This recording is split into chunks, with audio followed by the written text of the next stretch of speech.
All right, ladies and gentlemen, this is the What If Show, and today I'm your host Darius Davis, and today we have a guest on with us, Mrs. Briana Jones. So I want to ask you a few questions and welcome you to the show. Of course. Thank you for having me. All right, you're welcome. I want to ask you a few questions. I want to get into a few questions. First one, a little bit about you. For people who really may not know your full story or maybe have seen you, um, how did you get started in sports media? Um, it's crazy. So, as you mentioned, I'm Briana Jones, from Birmingham, Alabama, the great Magic City. Oh, And my parent, I really won't say, I'll say my granddad mainly watched sports every single day. It wasn't just like Saturday with football. I mean, on Monday night, he's watching football. On Tuesday, he's watching highlights. And it just became a thing that I think I was drawn to it because I wanted to be around him. And so while he's watching this, I'm around him and I'm starting to enjoy it too. And then he pulls me in conversations with it. And I'm like, okay. And then I have uncles who also were crazy about it. My other grandparents, my other granddad, my grandma, and then my mom, and everybody is like always fixated on it. And so I just became fixated on it as well. And then when I got to middle school, I started playing basketball and I realized how much I really enjoyed just being around sports. I was not unrealistic to think that I was going to be a WNBA player at 5'6". I knew that was not happening for me. So I had to give up that dream. I was already doing the school announcements by elementary school. And so my mom was just kind of like, I think you should look into broadcasting. And I did some research on it, realized, you know what, I think I would enjoy this. And it just took off from there. oh, awesome, awesome, awesome. So, was there a particular moment that kind of stood out to you that let you know, say, hey, I need to be covering sports? Let's see. Maybe in college, I would say. I went to Troy University, got my bachelor's and master's from there. When we beat LSU, that was my junior year. Obviously, Troy is a mid-major school, but to be on that platform, the way that we were on every news channel, and then in basketball, we ended up playing Duke in for March Madness.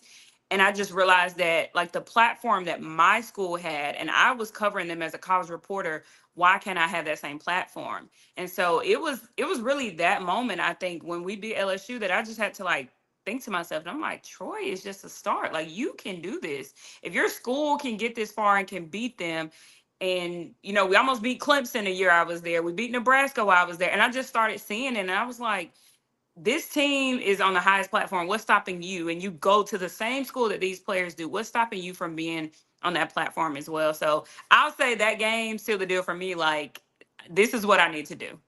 That's amazing. That is amazing. So, what were some of the early challenges that you faced trying to break through into sports journalism? I don't want to sound cliche at all when I say it, but being a woman in a male dominated space is a little difficult.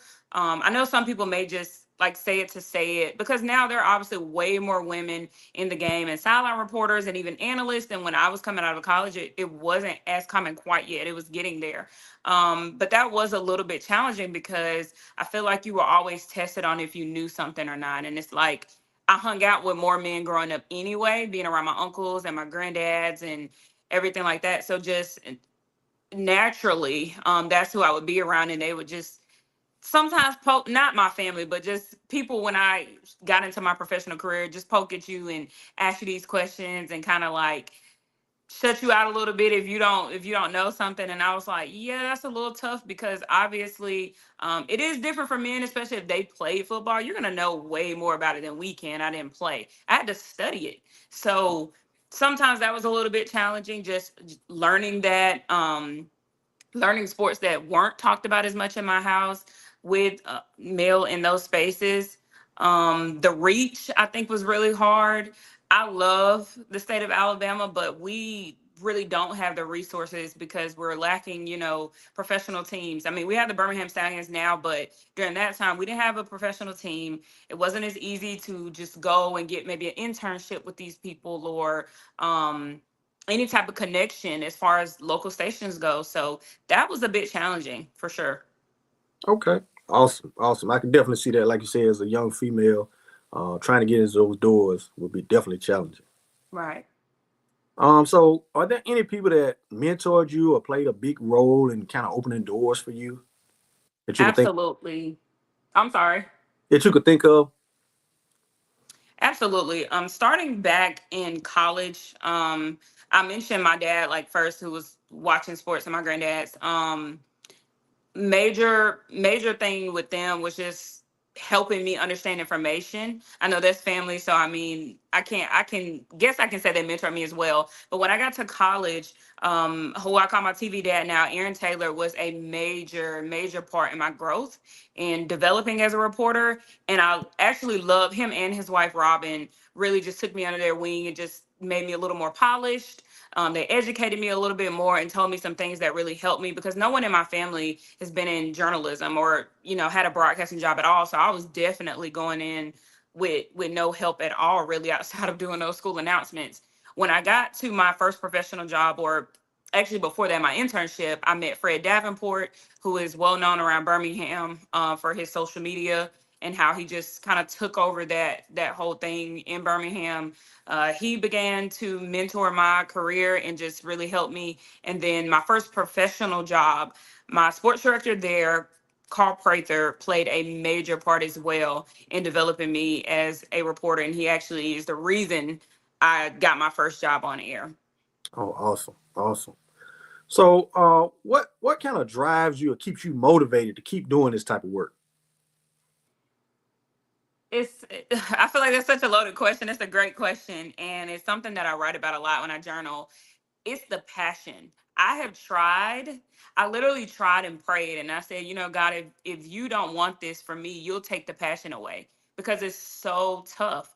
It's tough when local news doesn't really make the money that ESPN or Sports Center or all these people are making, and you're barely getting by, and you're like, I have these bills, but I want to do more, but I enjoy what I do, but like, is it really for me? I could do something else that maybe would pay a little more. And so I just had a long conversation like, God, if you don't want me to do this anymore, you're going to take that passion away. And when I tell you the passion increased, I Mm, was like, okay, so I really am supposed to do this. And I wake up every day, after I watch my news, I'm like, I'm watching Sports Center, I'm watching a podcast, I'm watching something, because the passion just won't die for me. And I realized, like, it's the Russell Westbrook mentality of the why not? Like, why not go after what you want, or why can I go after what I want? Like, there's so many whys there. It's like, what's stopping me basically from going after what I want and going after the career that I dream of? that's awesome. That's awesome. I'm glad you shed light on that because a lot of people don't know. Just because they see you on TV, they don't understand. What all goes behind. Y'all everyday job, and they don't know what's going on. At all. Yeah. All right. So I know you cover a lot of different regions. So what makes Alabama high school sports special? What makes our sports special here in Alabama? It goes back to the lack of resources for us. I think that's why, obviously, I'm from here. So, I mean, I grew up here. I know the talent that we have that people don't get to see. I know, nationally, they know about University of Alabama. I love that. I love what Nick Saban did for this state when it comes to football, and even Auburn. Auburn has obviously put us on the map as well. But it goes back to just the high school players here and the culture that we built, even in these smaller towns. When I covered towns in Huntsville that were maybe 75 people at a game, it's just a feeling that you have that is just so special, because you're like, we don't have the resources for these kids to be on ESPN top 10 like a Florida school, a California school would, just because of all the hype around them and all the support they have. You think about IMG Academy, even schools like that, like, they have the resources to get their stuff out so fast. We don't. So it makes Alabama special, because we have to work harder. And that's even for journalists in this state as well. Just because we get to cover UA, it doesn't give us a gateway into, the best interviews or the sit downs. We have to work just as hard as anyone else coming to this stuff. And so I think just because of lack of resources, it means that we really have to grind just a little bit harder. Yeah, yeah, I see that quite a bit. Hopefully, everybody else shining the light can see that also. Right. So, which areas in Alabama? I know you're from Birmingham, but which areas in Alabama you think produce the most consistent talent year after year? Oh goodness. The funny thing is now that I've lived in pretty much every region of the state, goodness. Because I started obviously started in Birmingham. I lived in Huntsville and now lived in Dothan area most recently. I would say it depends on the sport. I think basketball wise, Huntsville is Okay. out of this world talented. And it's Wow. not knocking anyone else. It's just that I don't know what it is up there. Maybe it's something with the cold weather. Like I don't know. They are just so talented in basketball. In football, I definitely think Birmingham has it. And I think this is all resources as well. Mm, And then in this area, the Wiregrass region, baseball and softball, they are knocking it out the park literally down wow. here. They're all talented. Obviously, you have a couple players on each team that plays a role into each sport, but Mm, just overall, I think that when you break it down by sports like that, but all together, I think we safely say Birmingham because it's the bigger city, and so yeah. they do have more reach, they do have more resources, but to me, it's broken down by sports for sure. Gotcha. Gotcha. That makes a lot of sense. Makes a lot of sense. So in the last few years, have you noticed any trends in Alabama sports that maybe some of our viewers need to be aware of? Some of the things that's going on in Alabama sports. I mean, obviously, we have this new thing with the reclassification with the AHSAA. That's the biggest thing that's being talked about.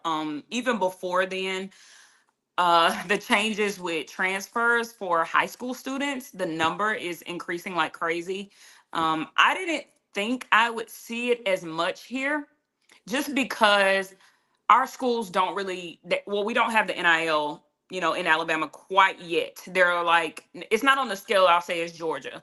There's a way that they can do it that is still legal and safe, but we don't have the resources and the platform for that as yet. So I didn't think that I would see these transfers. And but no, even covering the Wiregrass area, I start seeing, one kid leaves this school, he's playing for this school, and that was a little bit different. And I think that parents definitely need to be aware of making the best decisions, because I saw a kid transfer to a school and it did nothing for his career. Mm, Nothing. He could have stayed where he was. yeah. I hate it for him. I do understand that you're quick to say, you know what? I want my son to get a scholarship. So if I send him to this 7A school, that's what I'm expecting him to do. But remember, when you send them to this 7A school, is he even qualified to play at this Mm, 7A school? So is he going to ride the bench and you just wasted a year, especially a senior year, because the yeah. student I'm referring to is a senior. Mm, Love him down, but it's literally like it was pointless for his career because he did not get to do anything. And so now it's even harder with recruiting. And so I encourage parents, and I've talked to some parents and said, hey, before you rip your kid out, weigh some options. Get them in some proper training over the summer. Get mm, them in some camps that maybe the schools can't even afford. Some of these schools just can't afford them. It's not like they don't want to go. yeah. But I'm hard on my cousin who's a basketball player at Ramsey in Birmingham now, Oh, and I'm like, listen, I don't care if I have to put the money up for you. I want you in AAU. I want yeah. you in every camp there is, because you have to better your craft so that you can go to that coach and say, you got to play me because look at what I'm doing. But Mm, realistically, if you're not qualified to all these other kids on this 7A roster, they can't. I mean, they playing you is a loss for them. So you have to think about that. And so that's the biggest thing I want to say is just be mindful when you make those decisions for their career. Be smart when NIL does come your way. I just launched my business about media training and branding, and I'm preaching that to them. Be very smart. Don't just take a deal just because. Think about long term what it'll do for your career, even if you don't play sports after college. Have something to fall back on for sure. yeah, that's awesome, man. That's awesome ideas. Hope everybody takes something from that. So we're looking at different coaches in the state. Do you notice any coaches making major impacts within the state right now? You mean at the high school level, right? Whatever, yeah. It's a wide range.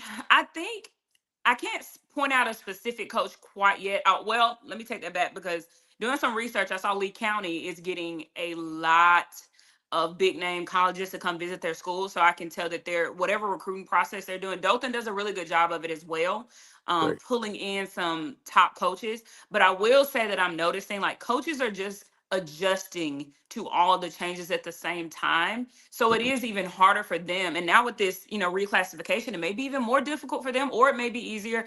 I'm going to wait to see how this first year goes, but I think everyone's adjusting to the changes and waiting to see if a player is going to stay on your roster next year. And so I think every coach I talk to is literally like, it's a sigh when you ask them, how's it going? It's like, they have to take that deep breath because they're like, man, they can't keep up sometimes. Like, I want this kid and I want to develop this kid, but if he doesn't get the playing time, he's going to leave. And then I have to compete with, another school who's maybe just 10 miles up the road because they have a spot for him to play right now or something like that. But I definitely give major shout out to Lee County and Dothan. I've seen them consistently bring in big names for their schools and they post about it. I absolutely love it. Oh man, that's awesome. That's awesome. So we're kind of looking at community support, school pride. How much does that play in success? I know you said financially that plays in success, but how much does that community pride and school pride play? Man, it's major. And if I had the knowledge about what getting out in the community would have done for even when I was playing basketball back then, I mean, you wouldn't be able to tell me anything. Like I said, I knew I wasn't making a career out of it, but just having the resources, the networking, it teaches you so much business wise for these kids. How to, just create a conversation. My students now that I have, I'll talk to them and they're like, I don't want to go ask this person for an interview. I don't want to say anything. And I'm literally like, why? Just if I'm walking in the store, and I watch my dad do this a lot. If I'm walking in the store, he'll speak to anyone. Hey, how you doing? Hey, Howard. I mean, he's a pastor, so it's natural, but I watch him do that, and it's just that Southern hospitality that now I have to where if I'm walking past you and we're on the sidewalk together, I'll speak. And who knows, that one conversation of us standing in the line together at Publix may turn into you being my next employer or you being a client of mine under my, organization. And so just the way that these kids need to get out, go to some city hall meetings, go to little league games, go impact those kids because they're looking up to you. If your neighbor is hosting some event at a park in your city or your town, go to it. Literally just show your face, network, and have that support. So this person may not even like football and you're a football player, but just because you came and supported their event, they said, you know what, me and my whole family, we're gonna come watch you play today. Oh yeah, you're committed to this school, we want to buy your jerseys. Like it's just little minute stuff that people don't think about that becomes so big. So I'm so glad you mentioned that. I will preach that to all student athletes. Get involved in your community. It will change everything. Most definitely, most definitely. And you can tell, I did coaching for a while and I noticed the community support. I mean, whether I was getting a big check or not, but when I got that community support and I saw the pride, it made me feel a whole lot better about coaching. Yeah. It did. So I know you mentioned a little bit about reclassification, and I know you pretty much have probably studied it a little bit. So it comes every 2 years. How do we explain the new things that's going on with reclassification right now for a lot of people that don't know what that means with this new thing that's going around? How do we explain that?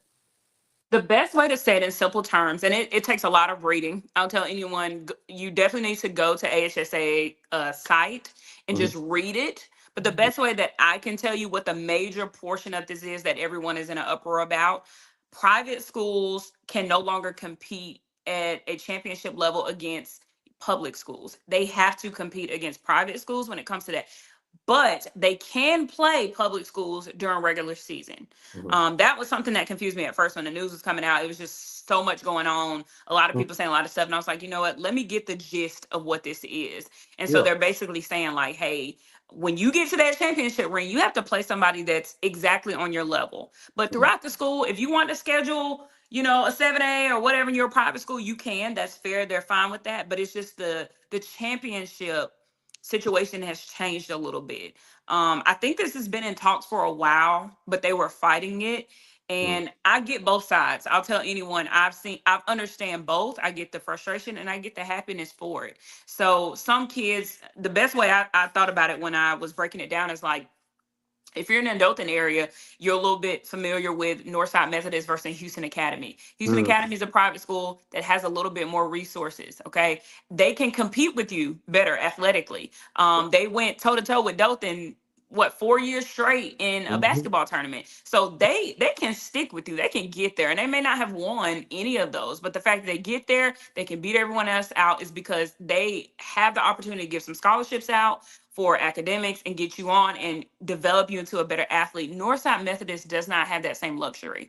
So it's a smaller school. People really don't send their kids there for athletics. They really send them for the academics and the religion aspect. So when you factor that in, they don't want to get to the not national, excuse me, state championship and compete with someone, a public school that they know has all this money and all these resources and all these athletes and to blow them out the water. They don't want that. HA may want that because it challenges them and it challenges the system they have, because they can develop athletes a little more.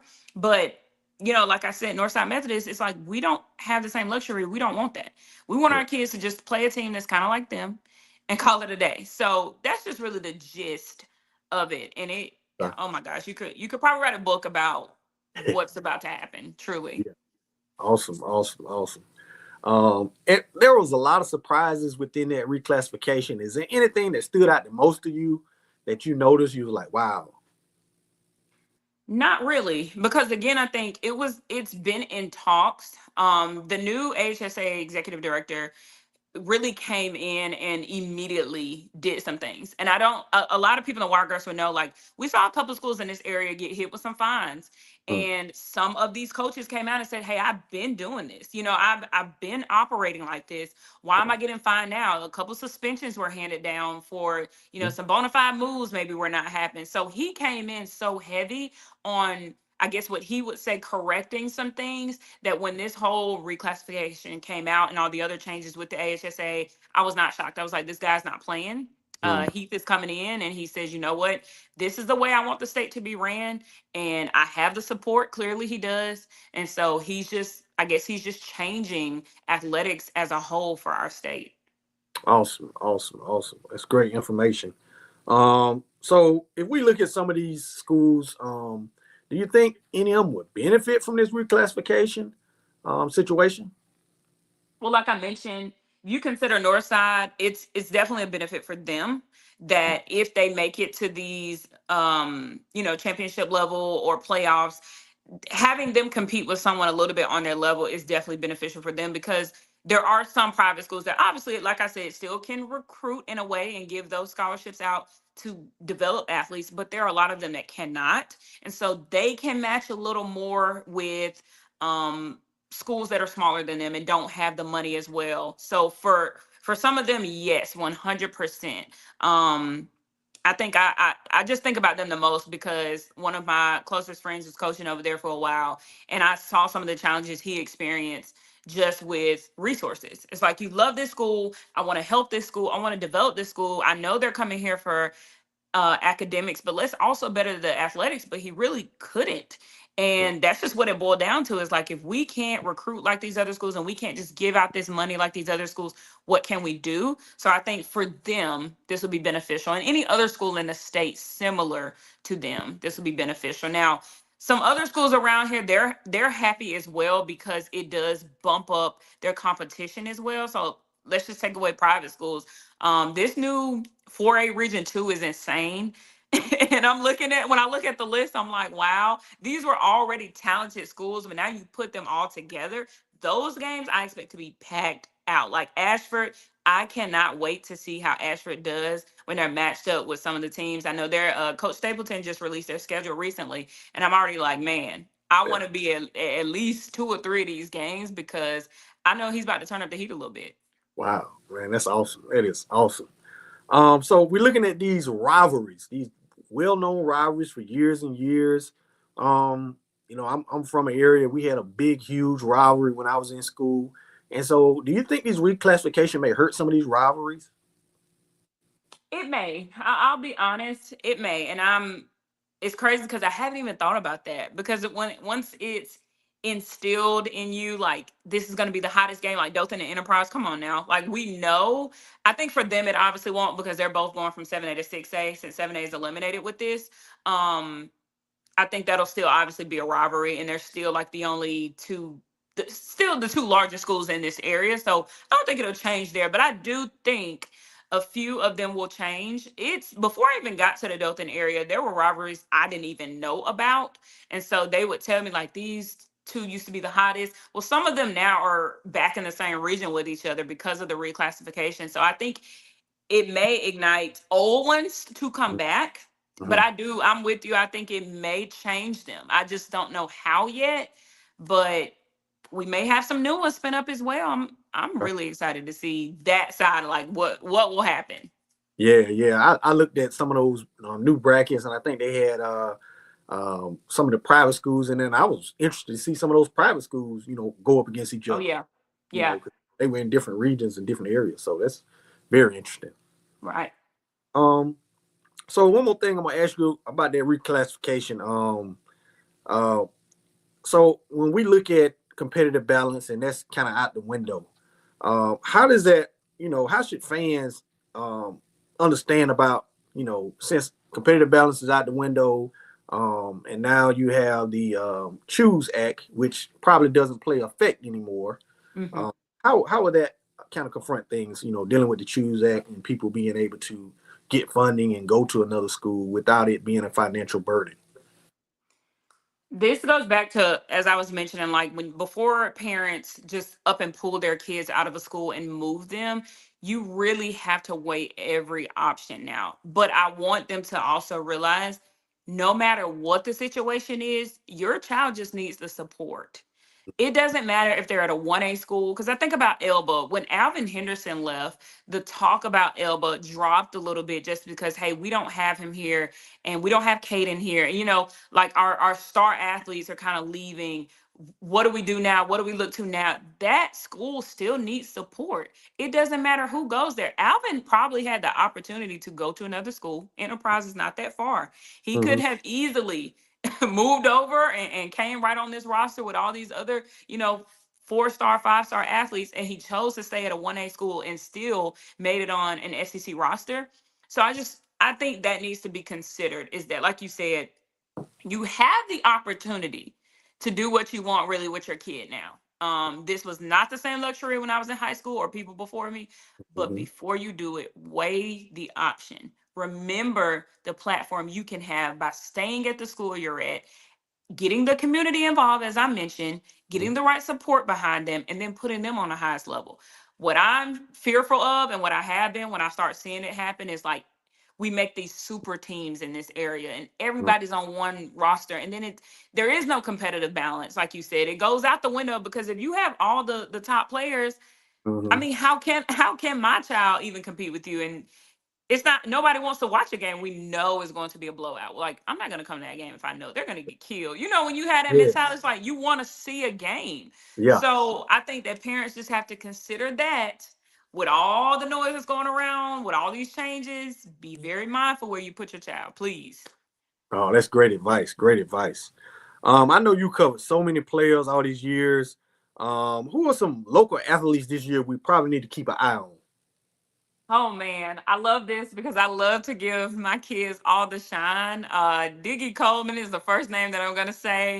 Okay. Man, I absolutely love him and his family. I am so proud of him. I already told him like I'm probably gonna cry when he graduates. I've covered him since I came to this area, and just the explosiveness he has as a basketball player, the way he's been a leader since he was a freshman and sophomore, the way he demands like your attention on the court, your respect, and then he's just sweet outside of that. Like he's just a really respectful. He has great manners. I'm just absolutely glad that I know him. And I make jokes with him when I go to the game now because I'm like, man, like I need your autograph now. He's amazing to watch. Ahmad Billings is another. Ahmad has a story that I think needs to be told on every platform possible. He's from Abbeville. He was true to Abbeville. And at some point, he had to make a very tough decision to say, my last year, I want to graduate with my friends, but I need to go somewhere that maybe I have a little more room to grow. And so he decides to go from Abbeville to Abbeville Christian, wins a state championship with them. And, so I think he was just another kid that has just been so amazing to watch develop. It's been absolutely amazing. The entire Carroll girls basketball team right now should have everyone's attention. How Yeah. dominant they are. Their coach. amazing to watch. I don't know how she coaches in her 6-inch heels. I'm still amazed by that. But the way I get to see her move and dominate with these players and really just bring Kara basketball to where it needs to be has been amazing. That's why I said the whole team, because all of them, they haven't, some of them weren't here when I got here, but Yeah. the entire team. But Ahmad and Diggy are two amazing kids that I just have been really close in their upbringing part. So I can definitely speak to their, some of my other kids are gone.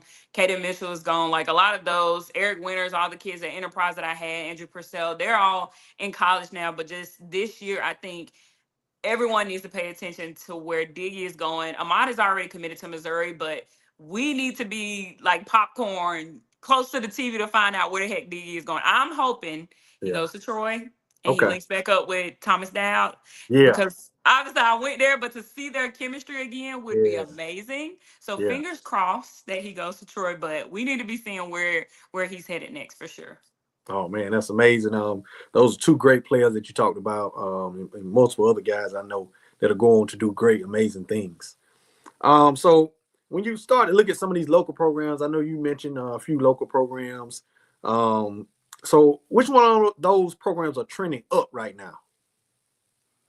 You mean like just the schools? Yeah, yeah, just the schools. Mm.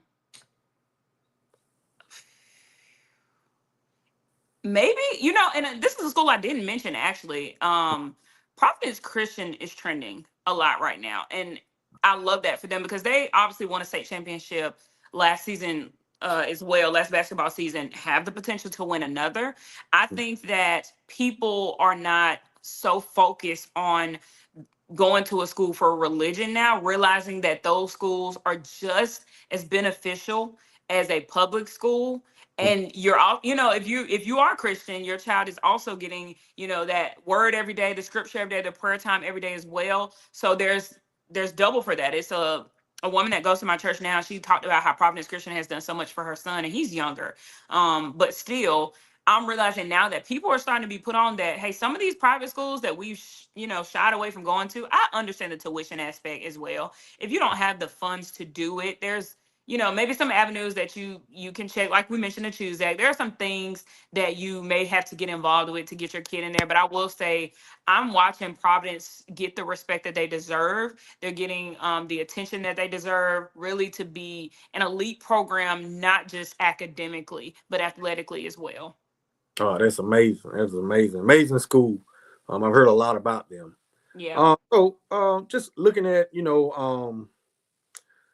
you had to pick one local rivalry that delivers every time, which one would it be? Oh my goodness. It's really two, because Two? I feel like it's unfair to say Dothan and Enterprise, Yeah. because they were like the only two 7A schools, so you knew that game was going to be packed. I mean, people who didn't even go to, Dothan and Enterprise, if they didn't have a game, if their school didn't have a game or they weren't playing, they're coming to that game. Yeah. So I think that was unmatched, and it's just because of size. Like, let's just be real. But Houston Academy and Providence is another great rivalry to watch. Yeah. A lot, like I mentioned, a lot of the big name guys outside of like Pierce is still right now at Providence, but some of them have graduated, so they're Hmm. developing some of the kids up under them now.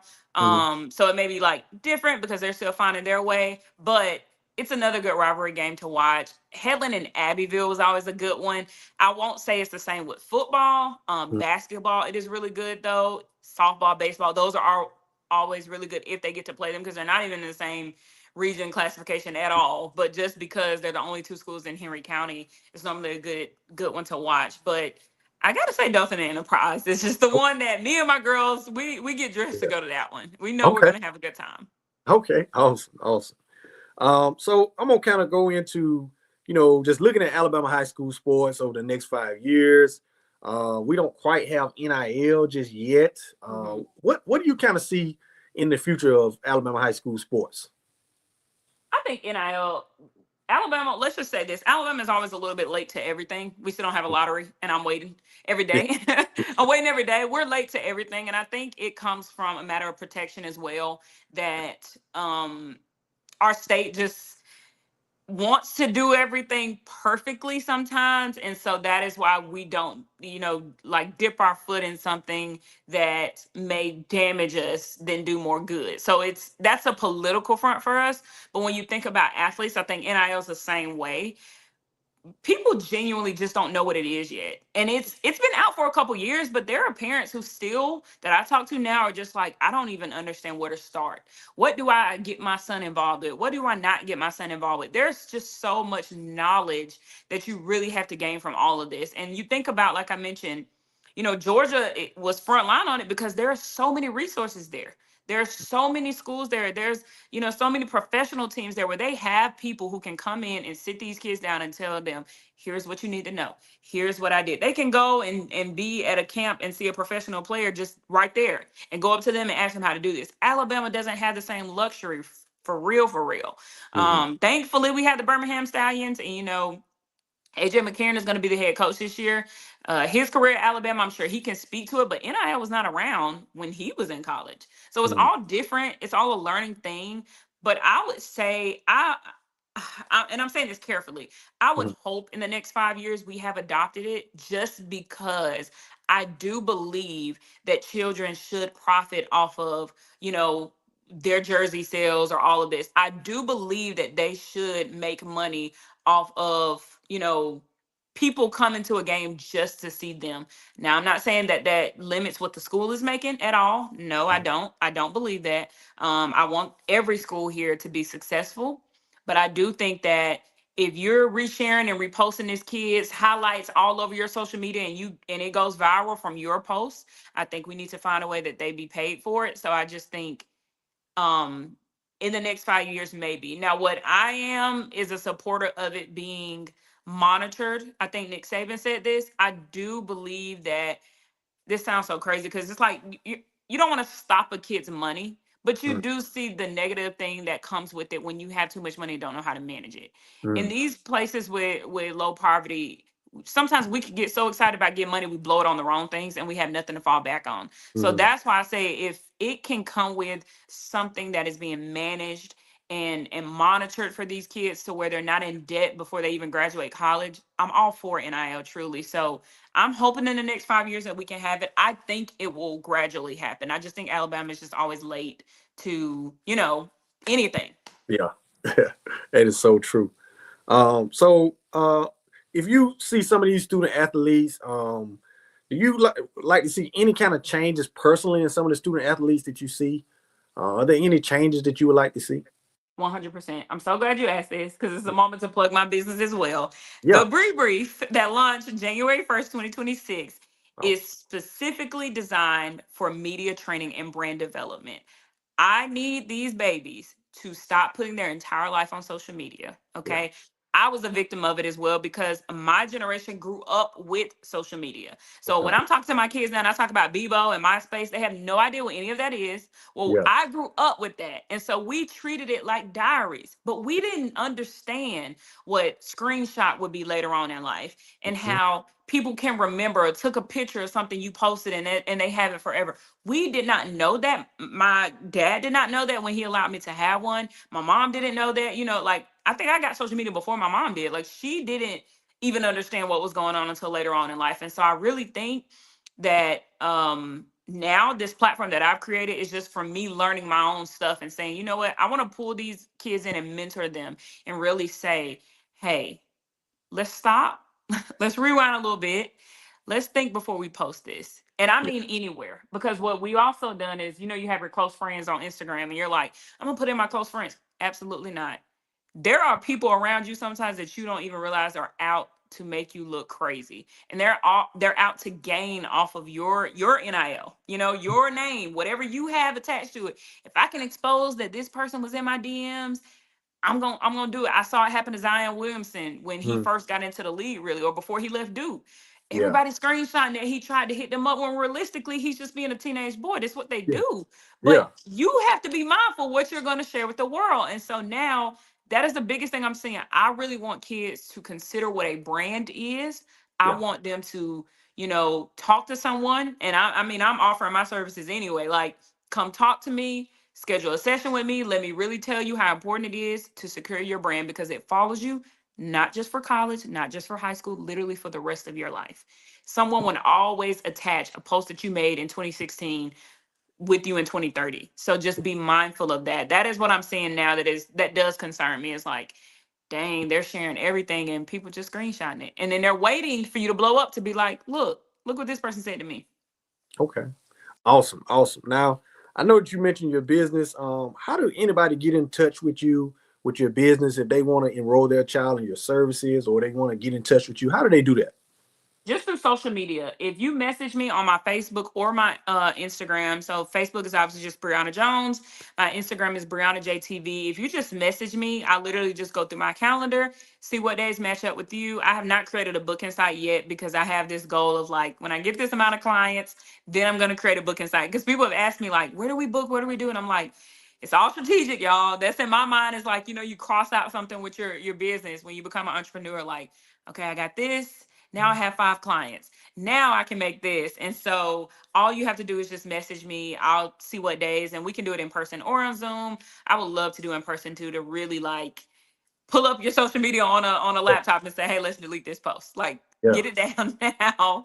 So either one is perfect. And I have my Instagram as well. I forgot about that was my personal Instagram or my professional Instagram. Um, the Bree Brief has its on Instagram as well. So just BRI Brief. It's like my yellow logo you'll see there. It's also on the Brianna JTV page tag. So you could any profile that you have in mind, if you message me on them, I will get you scheduled. Okay. Hey, that's awesome. Awesome. So I know you talked about your business. What do you kind of foresee next in your career? Anything big you got coming up? I know you talk about your business, but I know there's probably some other things too that you like to mention. Listen, this is the leap of faith year for me. I have no idea what God is going to do in my life. I can't even tell you because I don't know. I Yeah. know what I want to do, I know where I want to be. But if it's going to happen, it's something that I'm trusting Him with. Things have changed for local news, things have changed for sports reporters in general. Everything is changing in the TV business because people don't just cut their TV on and say, hey, I want to watch local news, unless you're a little bit older or you're watching for a specific purpose. So if you're watching for Friday Night Football, that's obviously different. But if you're not just going to watch every day, the viewership is going down in that. So I had to reconsider some things of like, where do I want to be? And that's just something I've been writing and talking to God about constantly is like, this is where I see my life going in the next couple years. So it's a leap of faith year. I literally, I can't even, I have no answer to it because I genuinely do not have anything planned right now other than trusting what He's going to do. I've had some opportunities to work. I worked the bowl game over the break and it was really fun. The Birmingham Bowl, I had a blast. And so I'm leaving it open to say, hey, whatever happens, happens right now. Awesome. Awesome. That's a great answer. So what kind of message would you like to leave with athletes, coaches, and fans in the state of Alabama? What kind of message would you like to leave? We need so much unity right now with the constant changes that we've talked about today, with changes that I expect to come in the future. We need to be unified. And I want everyone to consider that we are not doing this for us. We do this for the next generation, the generation after that. This is all about these kids. I spent like my whole business is specifically for high school athletes because in colleges is a little different. Like obviously I would open it up to mentor if you just, really needed it, but Mhm. they do have protection more from media by the time they get to college because you have an SID who can kind of come in and say, you know what, nope, they're not going to do interviews unless we approve it. High school doesn't have that. They kind of just can do whatever. They have more leeway because it's obviously harder to manage. And so I think about everything that I post, everything that I do, what student athlete can I connect with? Can I reach? Can I mentor? And when I consider that, my whole mindset changes. And so for coaches, I know we want to be hard on them. We want to develop them. I highly recommend you doing that. But just remember that every little thing you've done is impacting their life. You don't always know their home life. You don't always know their home situation. Even the kids that look like they got it all going on are sometimes suffering the most. So just have that grace, stay unified with them, really build relationships with them, talk to them, figure out what's going on, For parents, same thing. Talk to your kids. You've heard people say this, and I don't even have children yet, but I mentor a lot of kids, and Yeah. I just know like sometimes just talking to them, getting them to open up, you're literally like you sit back and go, wow, like I'm complaining about something I'm going through, and I have no idea the life that this kid is living, or what they're going through, or them having to work. A lot of kids now have to work in high school just because their parents don't have the money, so they don't get to go to the training camps and do these other things and go to even just hangouts with their friends.